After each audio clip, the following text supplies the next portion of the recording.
మీకు ఈ వీడియో నచ్చినట్లయితే వీడియో క్లిక్ చేసి ఛానల్ని సబ్స్క్రైబ్ చేసుకోండి. సీను, ఆద్య ఒక చెట్టు కింద శౌర్య కోసం వెయిట్ చేస్తూ ఉంటారు. అప్పుడే శౌర్య బైక్లో అక్కడికి వస్తాడు.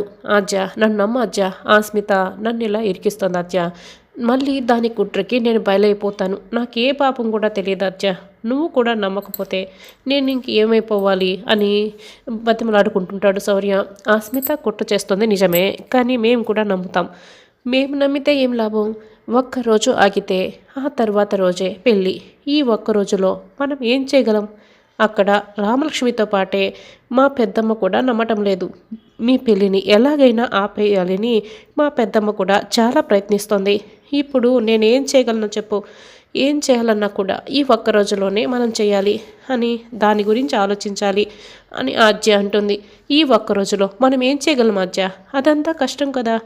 ఏం చేయాలనుకున్నా అని సీను చెప్తుంటే, ఈ ఒక్క రోజులోనే చెయ్యాలి, ఆలోచించాలి అని ఆద్య అంటుంది. ఏం చేయాలో ఆలోచిద్దాం అని ముగ్గురు కూడా ఆలోచిస్తూ ఉంటారు. అప్పుడే శౌర్య, నాకొక ఐడియా వచ్చింది, కానీ ఇది అమలు చేయడం అయితే చాలా కష్టం.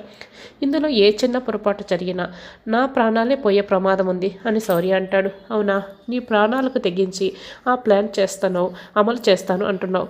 ఇంతకీ ఏంటా ప్లాన్ అని సీను, ఆద్య ఇద్దరు కూడా అడుగుతారు. అప్పుడే శౌర్య ఒక ప్లాన్ చెప్తూ ఉంటాడు. సీను అయితే ఆ ప్లాన్ విని చాలా సంతోషపడుతూ ఉంటాడు. చూడు, నువ్వు నీ ప్రాణాలకు తెగించి నీ ప్రేమను గెలిపించుకుంటానంటున్నావు, కానీ ఎలాంటి చిన్న పొరపాటు జరగకుండా నువ్వు నీ ప్రేమని గెలిపించుకోవాలి. నీ ప్లాన్ అయితే చాలా బాగుంది, కానీ ప్రాణాలు పోకుండా చాలా జాగ్రత్తగా ఈ ప్లాన్ అమలు చేయాలి. సూపర్ శౌర్య నువ్వు అని శౌర్య ఇక భుజం తడుతూ చెప్తూ ఉంటాడు సీను. ఇంకా